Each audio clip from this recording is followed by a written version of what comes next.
Hello, we are group aj1, and this is going to be our shortest paths project presentation. So I guess we can, with that, get started with the design and implement portion of our assessment. To start off with the generative scene finder class, we really like how this class does not construct the entire pixel graph at first like adjacency scene finder does, and it's only going to create the vertices and edges when pixel.neighbors is actually called.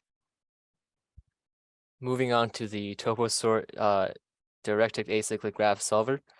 Something in general we really like about this implementation is how it provides an alternative to Dijkstra's algorithm when finding shortest path. And as for the code itself, we're pretty proud of how we delegated the work to a separate DFS post order method when generating the topological order, which I think made the code much easier to understand. For the DP scene finder, we are most proud of this implementation because it does not create a graph representation, nor does it use any graph algorithm. And most importantly, we can easily find the shortest path using the DP table. Now moving on to affordance analysis. The possible affordances of using dual gradient energy scene carving are centered in the way that it defines energy. So it defines energy of pixels so that the central difference between the surrounding pixel based on the RGB value of an image. It will not always prioritize the foreground or most important thing in the image when resizing. So this means that the features such as phases will get messed up during resizing, which doesn't happen when using a different energy function such as saliency, detection, or entropy, which preserves important features by taking into account of uncertainty or randomness. Yeah, and when we're talking about messing up the foreground of an image, that's actually very destructive to the image itself, and in some cases could, fully ruin the image, as many pictures are focused on the object in the foreground. And not only could this have a negative effect on the image itself, but on the values and stakeholders of the subject of the image. We could find an example in our own scene carving royale where there was an image of Messi where he, well, to put it lightly, no longer looks like himself when the image is resized. And if this were to be used by a major website like ESPN, and some users saw the resized image of Messi and thought that it was a normal image, it could be really damaging to Messi himself, because obviously one wouldn't like to see themselves like this on a website that millions of people are visiting. So Messi or whoever this happens to could care a lot about their appearance and how they're being portrayed publicly, and that's something that has to do with the design principle of human values. And it would be unfair to him to use his name and image to attract an audience and have the article show a damaging image of him. Yeah, and to build off that, this could also be super damaging to his brand and any sort of stakeholders involved in Messi. Distorted images of him could be seen as like bad looks for his brand and upset these major stakeholders, especially when you're talking about somebody as big as him. Nike has a lot of money invested in him. Plenty of people have a lot of money invested in him, and they would not be fans of seeing their subject portrayed in that manner by such a major news source.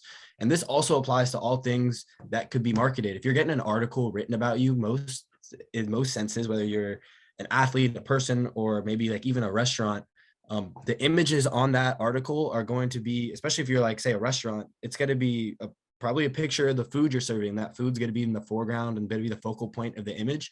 And when using dual gradient energy seam carving for resizing, since it's not necessarily taking into account what's the most important thing of the image, that could distort the plate and make it look bad or unappetizing, which could be damaging for the brand of the restaurant, because it makes their food not seem as good and can drive away customers.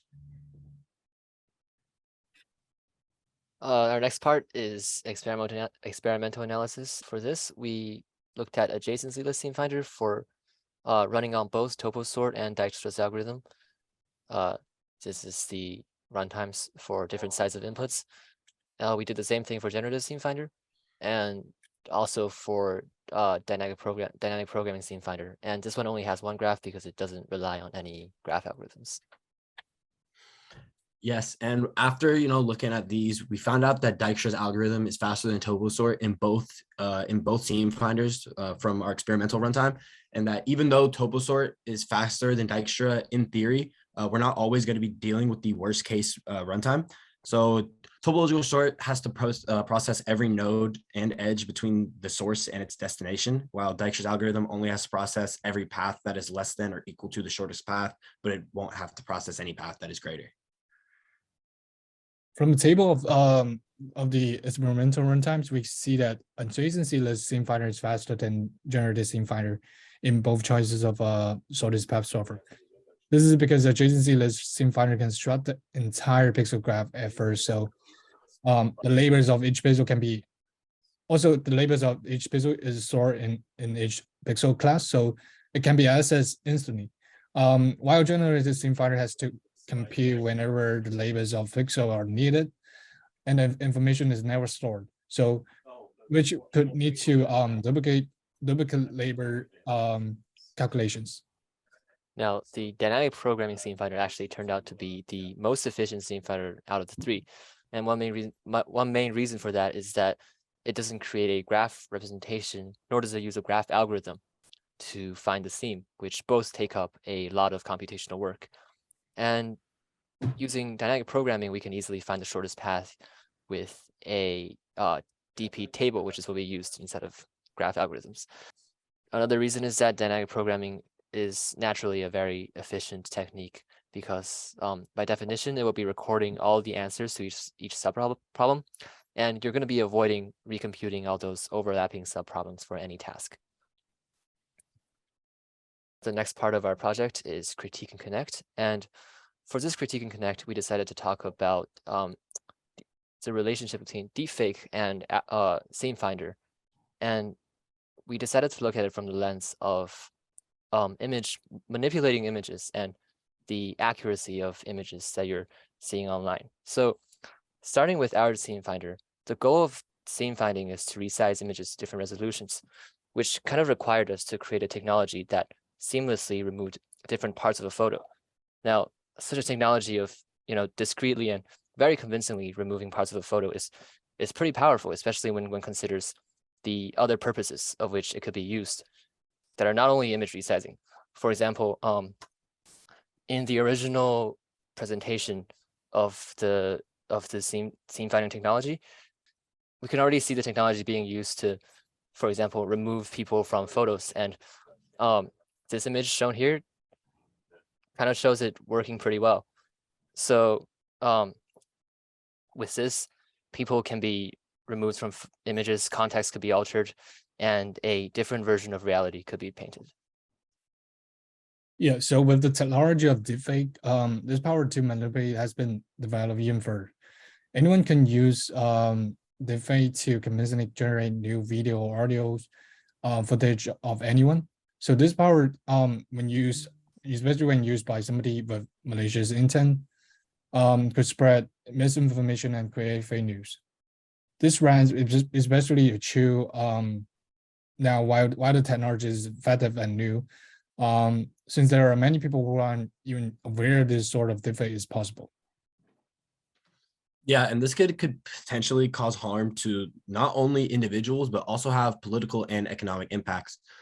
For example, there's a video circulating around during the first month of the ongoing war between Russia and Ukraine. That was a deepfake of Ukraine's president, Zelensky, just a deepfake of him surrendering, which obviously did not happen. But the dispersion of this sort of video could be dangerous and lead to a lot of consequences. And we have the video on slide. It's pretty convincing when you look at it. The development of this and other similar technologies could lead to a future where photos and videos are no longer suitable forms of evidence. And it really emphasizes the importance of making sure that we understand and look into the validity and source of everything that we see online moving forward. Yeah, and we can see a clip of the video here. Українці, шановні захисники, бути президентом виявилося не так вже й легко. Я змушений приймати. And yeah, you get the idea. It just shows how dangerous such a technology can be. And that wraps up our shortest path project. Thank you for listening. All right, good stuff, guys. All right, pretty good.